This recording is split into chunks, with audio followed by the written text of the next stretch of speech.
guys, Hannah here. Welcome to my video and to my channel, and welcome to the first of many monthly reading updates. I kind of started this a little bit in my TBR jar making video, but we're gonna start a little bit of a monthly series. In this video, I'm going to talk through the books that I've read this month just gone, so in February, and then I'm gonna talk through the books that I bought in February, and then we're going to pick our TBR for the coming month of March. I'm actually so excited to pick my TBR. Guys, I had so much fun making my TBR jar and picking the TBR prompts for my books this month. I had so much fun with it, and I actually cannot wait to do it again. Did I read all the books on my TBR? No. But it definitely steered me in the direction of some books that I wouldn't have picked up otherwise. So I am really excited to see what my TBR gets me picking up this month. But before we get ahead of ourselves, let's review the books that we've read this month. I read 4 books in the month of February, which is exactly how many books I pulled out for my TBR this month. Are these books entirely my TBR? No. So about half of these are from my TBR, and it was definitely a very mixed month. So let's dive into it. I'll tell you my thoughts on each of the books. The first book I read this month was Heat of the Everflame by Penn Cole. Now, this is technically a book that I read in February, but also I read it in January. This book took me a month to read. I was stuck on this book for so long. It is a very chunky book. Like, look at that. I think it's like 800 pages, 820 pages or so. This is the 3rd book in the Kindred's Curse saga, and I ended up rating it 3 stars. This series is about a girl called DM who is raised in a world where there are kind of like 3 main races. There's the Kindred, who are like the gods of the world. They've got very like specific powers. And then there are the mortals, who are just like the humans like we are now. And then there are the Descended, who are the offspring of the Kindred and the mortals. And so DM is raised in the mortal world, and there's a lot of unrest between the mortals and the Descended. The Descendeds are in power and they don't treat the mortals very well. And it just kind of goes through DM's story in this world. There are a lot of plot twists. It is a romantic fantasy, or romantasy. I still need to look up the difference. I think this is a romantasy, maybe? I don't know. I think unfortunately, because it took me so long to read this book, my opinion of it is not as high as it could have been. I do think that each thing that happened in this book felt kind of necessary, but also it just went on for so long. And I will say, I am really excited for Burn of the Everflame, which is coming out at the end of this year. That's the final book in the series. We've been waiting a very long time for it, so I am excited that it's finally going to be coming out, and I think I timed my read of the series pretty well, so hopefully I'll remember everything that's happened in the series by the time that book comes out. But yeah, I think because this book was in my life for so long, I just stopped having an opinion on it. Does that ever happen to you, where you're reading a book for so long that it just kind of becomes like a staple in your life and it stops being something that you have any real opinions on? I don't know if that's a super wild conclusion to come to, but that's kind of how it felt with this book. It felt like I was reading it just because it was the book that I was reading, and while I was enjoying it, it just felt like it was in my life for too long for me to actually fully appreciate it. So I ended up rating this book 3 stars. Unfortunately, Luther gave me the ick at the end of this book. I won't tell you exactly what happens because it is a bit of a spoiler, but basically there was a situation which it was inappropriate for him to be having the thoughts and the feelings that he was having, and it made me feel like he was just a gross man. I literally had to put my book down and go, ew, ew. So yeah, overall, it was a good book. And I think if I had had the time and the brain power to get through it all much quicker, I think it probably could have gotten itself a 4-star, definitely not giving 5-star energy. But I am still excited to continue the series because I think this world is really fascinating. The next book I finished was The Inheritance Games by Jennifer Lynn Barnes. This I actually vlogged, if you would like to watch my reading vlog of this book. I had some really strong thoughts on this book. I ended up rating this book 2 stars. I really could rate it 1.5.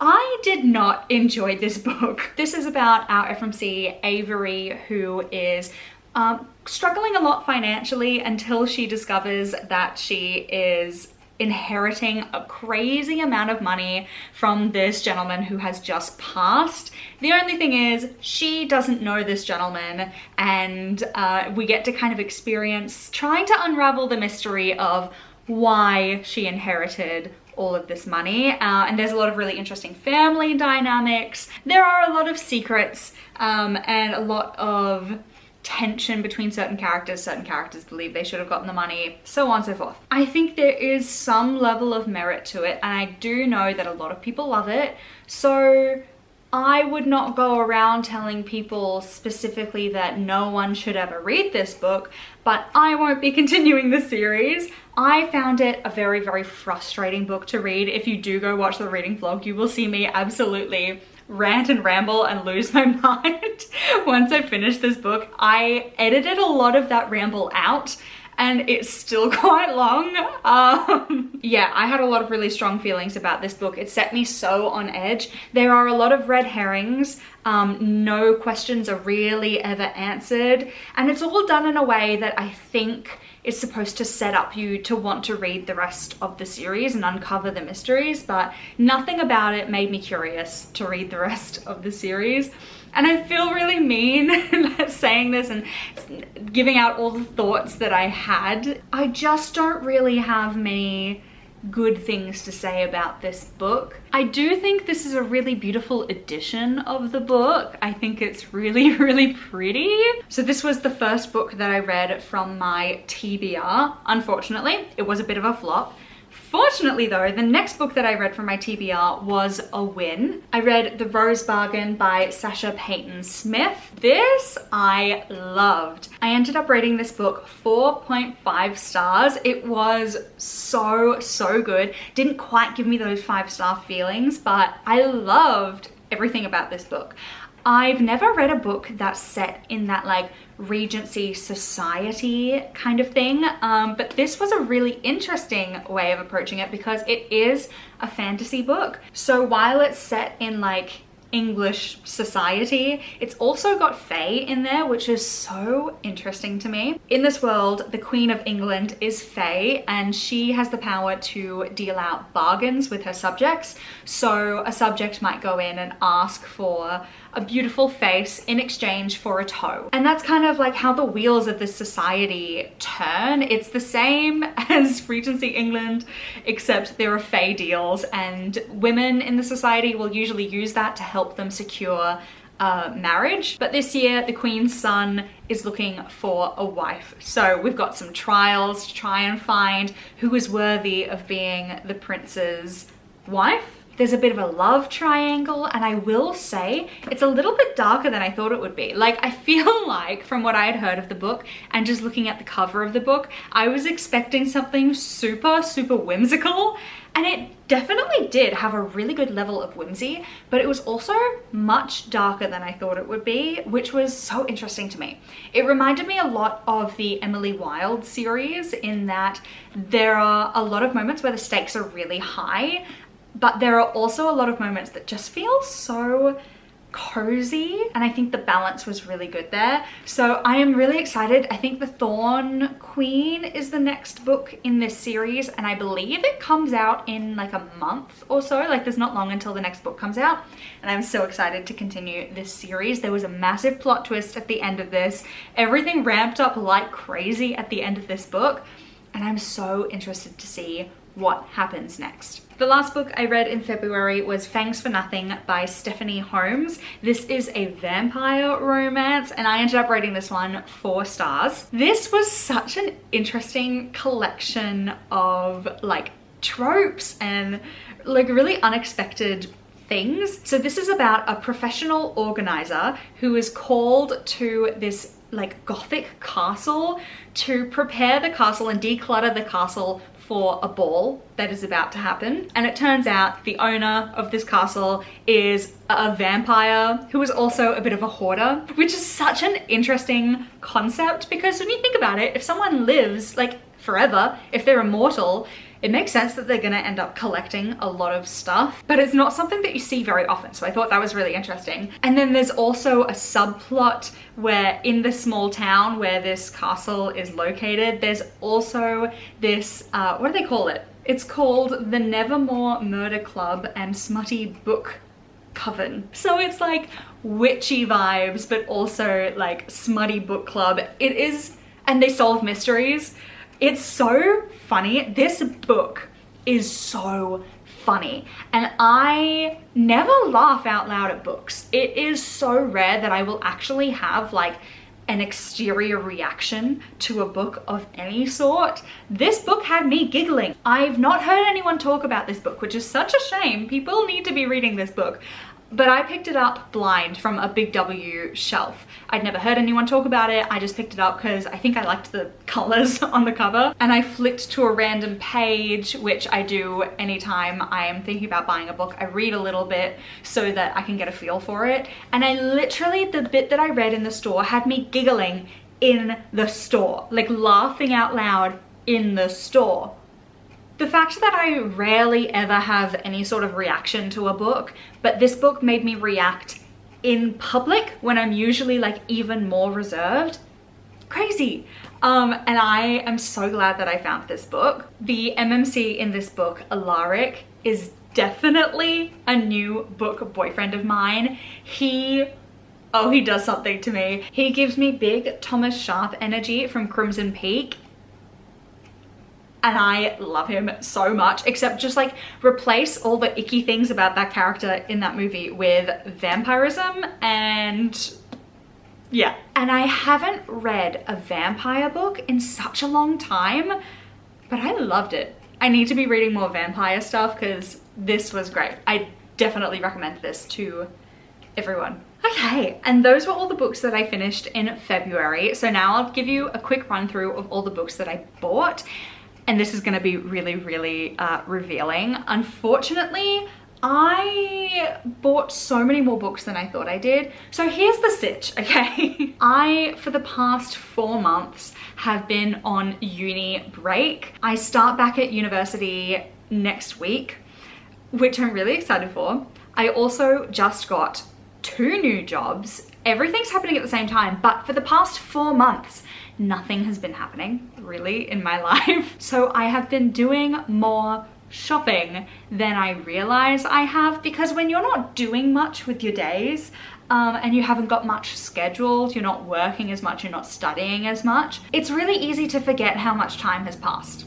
You know, like I would buy a book on one day and then like a week would pass, but because nothing was happening in those days, the days feel like they're going really slowly and like so much more time has passed. So then I would go and I would buy another few books and it feels like it's been forever since I previously bought books, but it hadn't. It had been so recently. So I bought a lot more books this month than I should have. But I am hopeful that once I go back to university and I start my 2 new jobs, I will feel less inclined to constantly buy books, because I have plenty of books on my TBR to last me the rest of this year, honestly. I'm just gonna gather all the books off my shelf that I bought this month and we'll go through them really quickly. We won't spend a lot of time on this because I'd be here forever if I went through each individual book. Okay, these are all the books that I bought. This actually isn't just in the last month. This is since my last TBR video. So it's maybe just over a month, but also February is a short month. Anyway, so first up, I bought the ACOTAR box set. Now, I have actually read ACOTAR. I read ACOTAR back in 2022 maybe, but this was the series that got me into reading. Well, I never really was not into reading. It's what got me into published books. I used to read a lot of published books when I was a kid, and then I read a boatload of fan fiction and was reading pretty much exclusively fan fiction until I picked up this series, and then I started reading published books.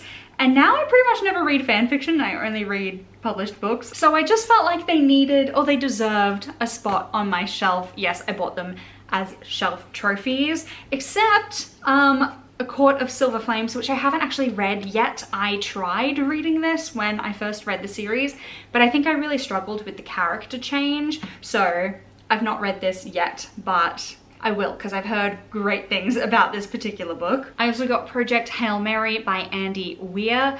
I have not read any sci-fi, so I'm really interested to dip my toes in. Of course, you know I had to. I bought Heated Rivalry. I've read a lot of romances and a lot of sports romances, but they've all been fan fiction. So I think I will really like this. The hype has kind of died down now a little bit, so I missed the train a bit there. But when I eventually get around to it, I think I'll really enjoy it. I haven't watched the series yet because I want to read the book first, and I've heard that I should probably read Long Game before I watch the series as well. We'll see what I end up doing. Then I bought Two Can Play by Ali Hazelwood. It's just like a little novella, and I'm actually reading it right now. So far so good. I'm loving that it's so little. I think I need to read more novellas. It's just so satisfying feeling like you're absolutely flying through the book. Then I got And Now Back to You by BK Borison. I loved First Time Caller. I'm really excited to dig into this. I also bought Fangs for Nothing, which I talked to you about earlier. And while we're on that subject, I got the second book in that series, A Grave Mistake. I actually bought this before. I bought Fangs for Nothing. I didn't realize that this was the second book in the series when I bought it. And this one's got really cool sprayed edges, which love that. Yeah, I had no idea these were even in the same series when I bought them. Then I bought Agnes Orbert's Mystical Cat Shelter by Heather Fawcett. How adorable is this book? Like, it's just so cute. This is the same author as the Emily Wilde series, which I really loved that series, and I think this is going to give me similar cozy vibes. Then I got Graceless Heart by Isabel Ibanez. No idea how to pronounce that last name. I'm so sorry. I bought this because it's set in Italy. I think it's a fantasy book set in Renaissance Italy, and I love Renaissance Italy mainly because of Assassin's Creed 2. Shout out Assassin's Creed. I also got The Irresistible Urge to Fall for Your Enemy by Bridget Knightley. I believe this is a Dramini fanfiction that was turned into a published book, which we love to see it. This is a book that I was really tempted to pick up for a really long time. I kept looking at it on shelves, but then just not buying it. But it was on sale, so I thought it would be a perfect time to just go ahead and grab it. I also got Cruel is the Light by Sophie Clark. This is also set in Italy. I believe this is set in Vatican City, and also it was on sale. This one looks really fun. This is How to Kill a Guy in 10 Dates by Shaylee Thompson.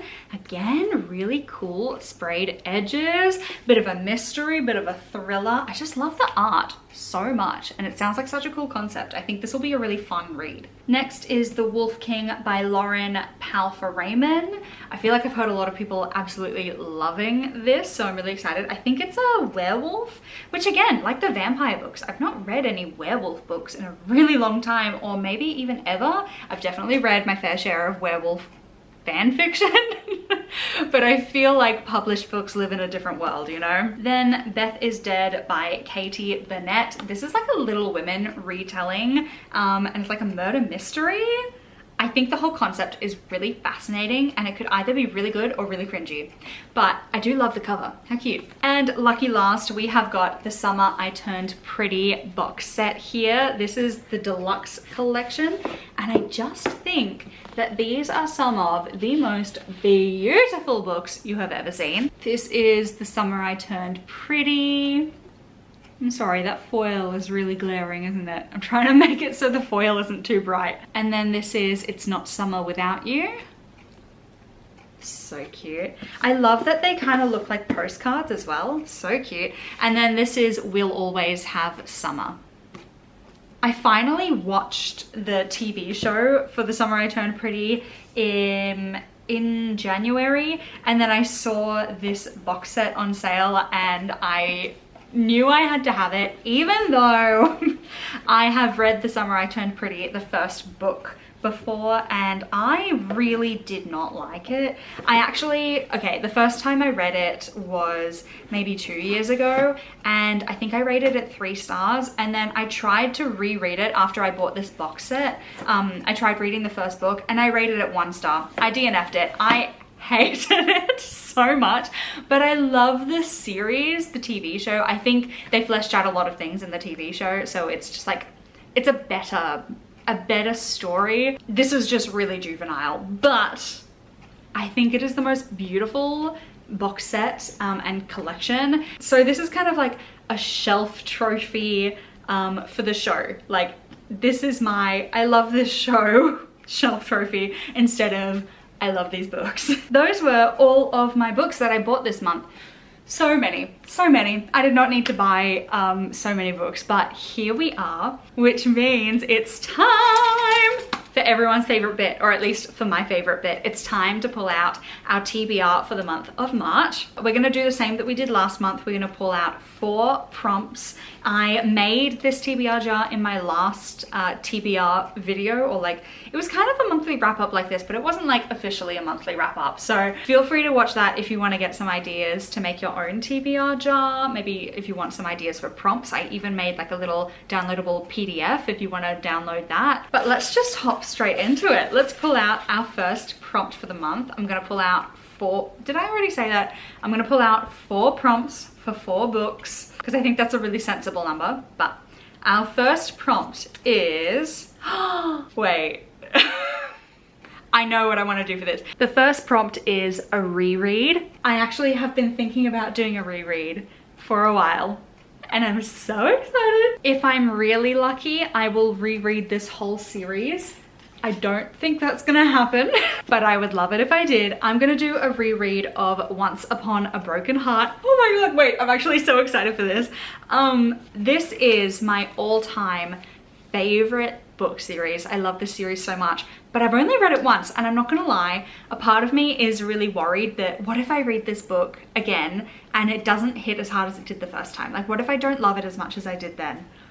I am a little worried because I hate to say it, I've made this my whole personality. But Stephanie Garber has announced that she is working on a Once Upon a Broken Heart novella. So of course I will be reading that as soon as it comes out. So I think it's gonna be really helpful to do a reread before that does. Oh my gosh, okay, that's my first book.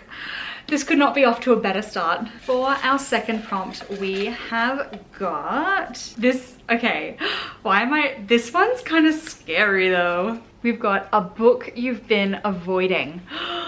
What am I gonna choose for this one? What have I been avoiding? Wait, should I?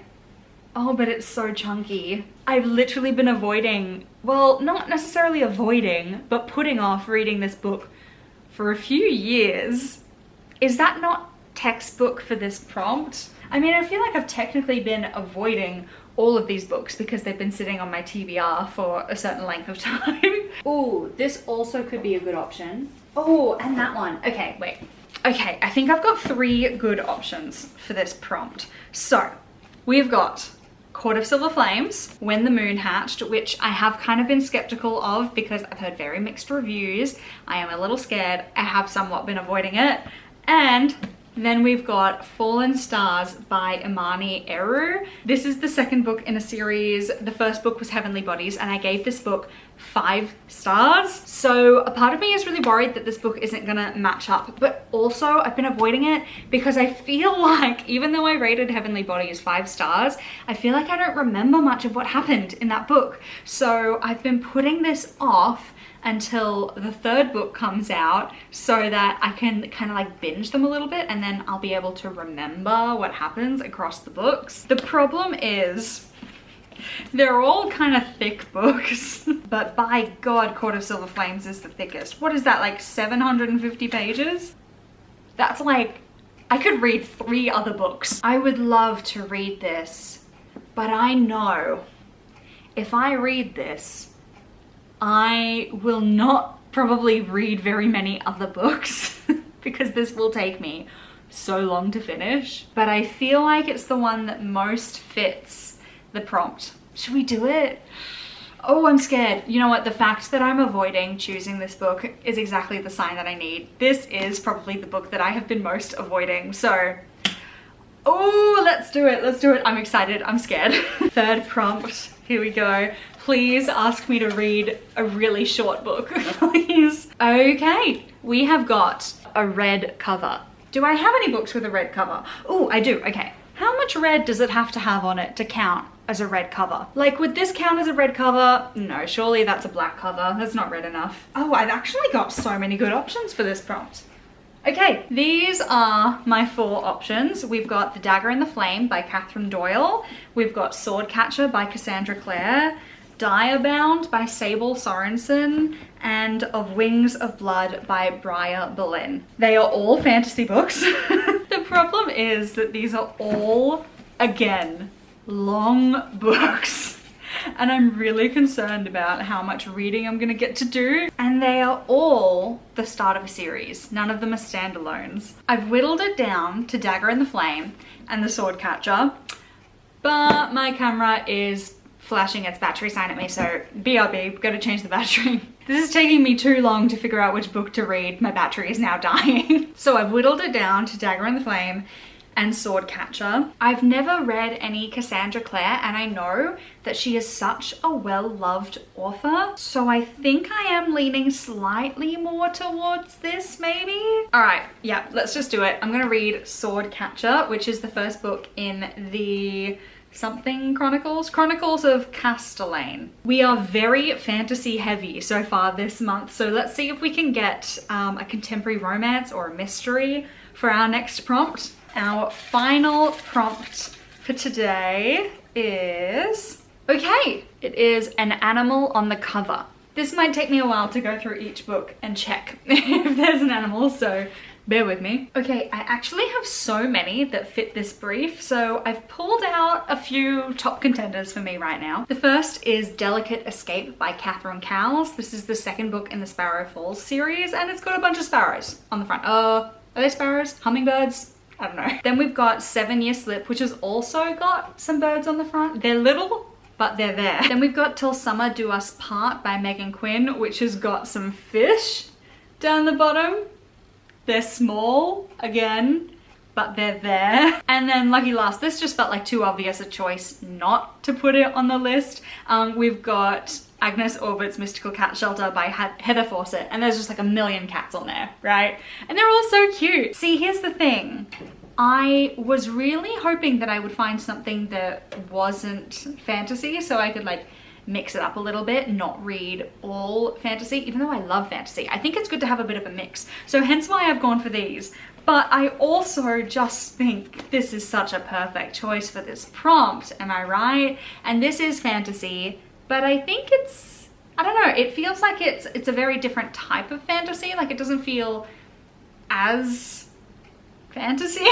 Does that make sense? Like this is a little more cozy than the other books, maybe. Okay, yeah, I'm gonna do it. I know I said I wouldn't choose another fantasy book, but I am gonna choose Agnes Orbert's Mystical Cat Shelter. It just looks so cute. So this is our final stack for March. I actually love this color combo we've got here. Isn't this great? This month I will be reading Once Upon a Broken Heart, A Court of Silver Flames, Swordcatcher, and Agnes Orbert's Mystical Cat Shelter. I feel like surely there's gonna be an easier way to say this title. Can I just say Agnes Orbert? I feel like we've got a really good combination of books here as well, in that this is a new release that I'm excited for. This is one that I've had on my TBR for a little while from an anticipated like author that I've not read any from. This one is a reread I've been meaning to do, or a book that I love. And then this is one that I've been putting off forever. Like I feel like that's a really good combination. Thank you so much for watching this video and for hanging out with me. I'm so excited to update you next month on what's been happening and what I've been reading. As I've said a few times in this video, I think, I am about to get really busy. So I'm unsure how often I will be posting here on YouTube, but I will at least have my monthly wrap-ups happening every month. If you don't hear from me once a month, send help. If you have got to the end of this video, please comment down below a tulip emoji so I know you watched to the end, because you're the best and you deserve to be recognized for that. I hope you have an excellent reading month, and I'll see you in the next one. Bye.